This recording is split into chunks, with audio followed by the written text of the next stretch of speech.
Olá, eu gostaria de compartilhar com vocês uma palavra de Deus. Lá no Antigo Testamento, quando o homem empobrecia e ele já não conseguia mais honrar seus compromissos, os credores então começavam a tomar tudo que era daquele homem. Por fim, o levavam como escravo. E aquele homem então passaria a ter um dono.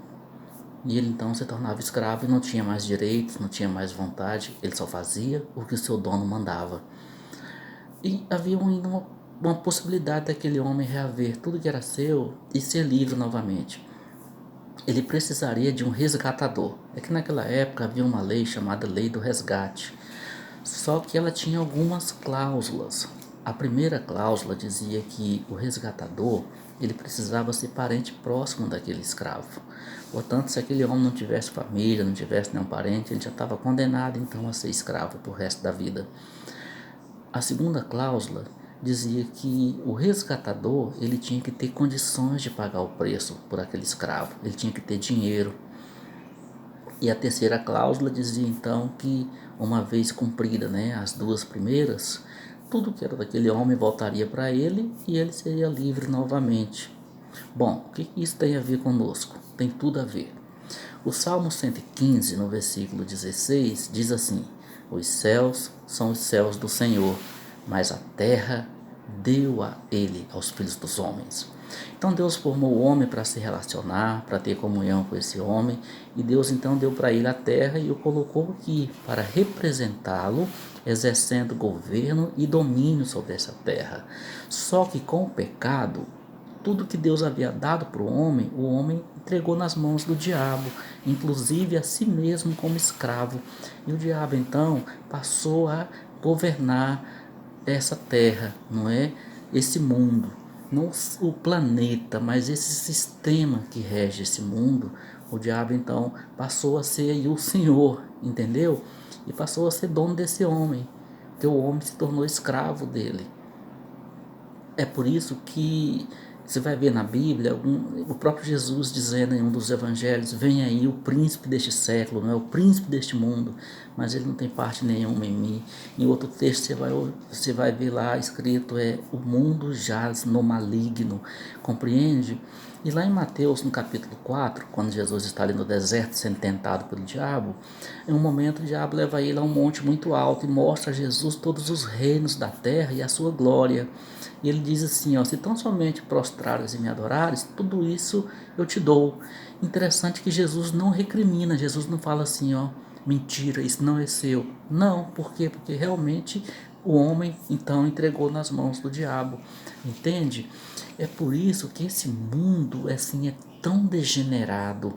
Você olha todo o sistema do mundo, você olha aí na mídia, televisão, cinema, revistas, é tudo degenerado, é tanta prostituição, tanta pornografia. Então assim, aquelas coisas de, você vê nessas novelas, homem com homem, mulher com mulher, como se tudo fosse completamente normal.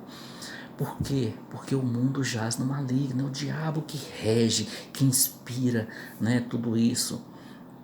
E você vai assistir então um telejornal, você fica horrorizado com as notícias. Pai matando filho, filho que mata o próprio pai, pai que estupra, a própria filha, às vezes ainda bebê, criança, e o homem estupra e ele é o pai dessa criança, e você não consegue entender como que um ser humano consegue cometer tamanha atrocidade. É o escravo obedecendo ao seu dono. Lembra que eu te falei? O escravo só faz o que o dono manda, e o diabo então é o dono, e o homem é escravizado por ele. As pessoas que têm problemas com drogas, com álcool, quantas vezes eles tentam parar, tentam largar, não é aquele homem, pai de família, que a mulher já não tem mais esperança e ela já quer pôr fim em tudo, e ele então chora e clama e pede para ela dar mais uma chance, que ele vai parar, que ele nunca mais vai beber. Mas aí passam alguns dias e ele cai de novo embriagado. Por que ele não consegue parar? Porque ele é escravo. E o escravo só faz o que o seu dono manda. E o dono veio roubar, matar e destruir. Compreende? E o homem então está escravizado, fadado, condenado a viver assim, escravizado, subjugado por Satanás e condenado à eternidade separado de Deus. Condenado a morrer e a ir para o inferno. Por quê? Porque a justiça de Deus dizia que a alma que pecar, essa morrerá. Então, ao pecar, o homem deveria ter morrido. Mas aí, para ele não morrer, morreu um inocente lá no Éden. Um animal inocente teve o seu sangue derramado e a sua pele foi usada para cobrir o pecado do homem. Só que o sangue do animal, ele é usado de forma provisória. Você vai ver por todo o Antigo Testamento, né, animais sendo mortos, seu sangue sendo derramado, mas tudo isso de forma provisória. Você vai ver lá que uma vez por ano o sacerdote fazia então o sacrifício, né, a expiação por toda a nação. Só que aquilo não tinha como ser definitivo. O sangue de animal, ele não cobre definitivamente. Então no ano seguinte ele tinha que repetir tudo de novo. Deus aceitava, mas de forma provisória, porque um homem é que deveria morrer. A alma que pecar, essa morrerá. Então um homem tinha que morrer, um homem inocente, derramar um sangue puro, justo e sem pecado, para poder resgatar toda a humanidade. Só, queridos, na terra não havia nenhum homem assim. Todos os homens são pecadores. Por quê? Porque Adão, o primeiro homem, pecou e toda a humanidade, ela descende de Adão, ela vem de Adão. Então todo homem que nasce, já nasce com a semente do pecado herdada em Adão. Que é isso, irmão? Você pode dizer que todo mundo é pecador? Querido, o que caracteriza um homem como pecador não é o primeiro ato de pecado que ele vai cometer, mas é a natureza que está dentro dele, que ele herdou em Adão, que recebeu da serpente, que recebeu do diabo, a natureza do diabo. Compreende? Vou te dar um exemplo. Se você pegar uma criança, né, duas crianças de 1 aninho, 2 aninhos, inocentes, coloca as duas no mesmo lugar ali e dá para elas um único brinquedo. O que você acha que vai acontecer? Elas vão disputar esse brinquedo no tapa, na unha, na mordida. Agora eu te pergunto, você acha que o pai ou a mãe dessas crianças ensinou elas a bater, a morder? Não. É a natureza que está dentro delas, que naturalmente se manifesta, a natureza herdada lá de Adão, compreende? Então na terra houve muitos homens de Deus, muitos homens bons, mas nenhum deles poderiam pagar o preço pela humanidade, porque todos vieram de Adão, homens como Noé, Abraão, Moisés, Davi, todos eles são descendentes de Adão. Nasceram da semente de Adão, então já nascem com o pecado e não poderiam pagar o preço pela humanidade. Então, queridos, o homem, o ser humano estava condenado à eternidade separada de Deus, porque não havia nenhum homem na terra apto a pagar esse preço. Aí então acontece o maior mistério de todo o universo. O maior mistério do universo. Deus separa uma moça, uma santa mulher de Deus, virgem, ainda não conhecia homem, não havia se casado, era uma moça virgem, temente a Deus. E o Espírito Santo de Deus cobre essa moça e gera no seu útero uma criança. Aleluia. Aí nasce Jesus, homem, porque nasceu de mulher. Amém? Mas um homem sem pecado, porque ele não foi gerado da semente de Adão, ele foi gerado de Deus. O Espírito Santo foi quem gerou Jesus no útero de Maria. Então agora nós temos na terra um homem, porque nasceu de mulher, e um homem sem pecado, porque nasceu, foi gerado da semente de Deus. Aleluia, aleluia, queridos. Você lembra da lei do resgate? Que a primeira cláusula da lei dizia que o resgatador precisava ser parente próximo do escravo. Jesus, então, que era Deus, agora ele nasce de uma mulher, ele se torna homem. Agora ele é parente de homem porque ele é homem, aleluia. E ele foi gerado de Deus, não tem pecado, é santo, puro e justo. Qual que era a segunda cláusula da lei do resgate? Que o resgatador ele tinha que ter condições de pagar o preço pelo escravo. Qual que era o preço pela humanidade? Um sangue puro, santo e justo. Jesus agora está apto a ser o nosso resgatador, a pagar o preço pelo nosso pecado. E Jesus então, queridos, voluntariamente ele caminha para a cruz. A cruz é para nós, pecadores. O salário do pecado é a morte. Nós deveríamos morrer, porque nós somos pecadores. Ele não. Mas ele vai de forma voluntária tomar o meu e o seu lugar naquela cruz. Voluntário, porque Na hora em que eles foram prender Jesus, eles perguntam, Jesus fala assim, a quem procurais? Eles dizem, a Jesus, o Nazareno. Jesus diz assim, eu sou. Quando Jesus pronuncia, eu sou, todos os soldados caem por terra. Eu sou, é Deus, Jesus é Deus. Você vai ver isso lá em Êxodo, no capítulo 3, quando Deus levanta Moisés para resgatar o povo do Egito, e Moisés fala para Deus, mas Senhor, e quando eu chegar diante do povo de Israel e falar para eles, como que eu vou dizer que o Senhor me mandou? Deus disse assim, Moisés, eu sou o que sou, ou seja, eu sou o que sou, eu sou Deus, não tem início, não tem fim, aleluia. Então diga para eles que o eu sou te mandou, amém? O eu sou, todo-poderoso, o grande El Shaddai.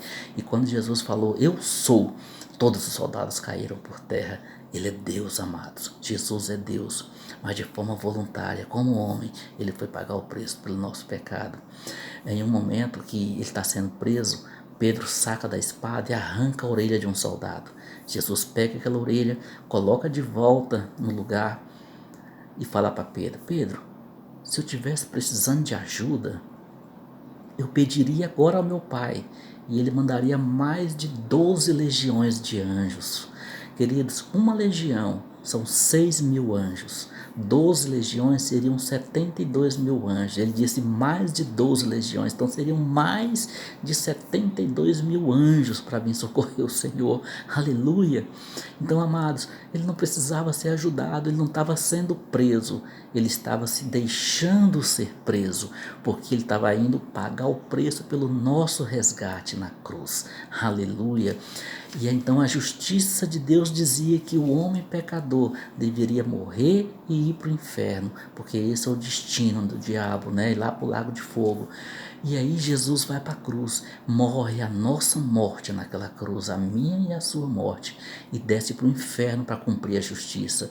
Só que ao chegar no inferno, queridos, nem o inferno e nem a morte puderam reter Jesus. Aleluia! Tragada foi a morte pela vitória. Onde está, ó morte, o teu aguilhão? Aleluia! O aguilhão da morte é o pecado, mas não havia pecado em Jesus, por isso ele não podia morrer. Nós morremos porque pecamos. O salário do pecado é a morte, mas Jesus não tinha pecado, ele não podia morrer. Então no terceiro dia ele ressuscita, ele volta à vida. Aleluia, queridos, ele volta à vida. Tragada foi a morte pela vitória. Aleluia, amado. Eu quero te dizer que Jesus então pagou o preço por mim, por você. Ele é o nosso resgatador. Então lembra da terceira cláusula que dizia que agora, uma vez que foi pago o preço, tudo que era daquele escravo voltaria a ser dele, e aquele escravo novamente seria livre. Então, queridos, nós fomos colocados nessa terra para exercer governo e domínio sobre todas as situações e circunstâncias. Agora nós podemos de novo exercer essa autoridade que Deus nos deu, porque agora somos livres. Aleluia! Você não é mais escravo de Satanás, você não é mais escravo do diabo. Nós temos um novo dono. Aleluia, amados. Há 2000 anos atrás, Jesus pagou o preço pelo nosso resgate na cruz do Calvário. Oh, aleluia! Sabe, querido, se você crê nisso, a sua vida será completamente transformada.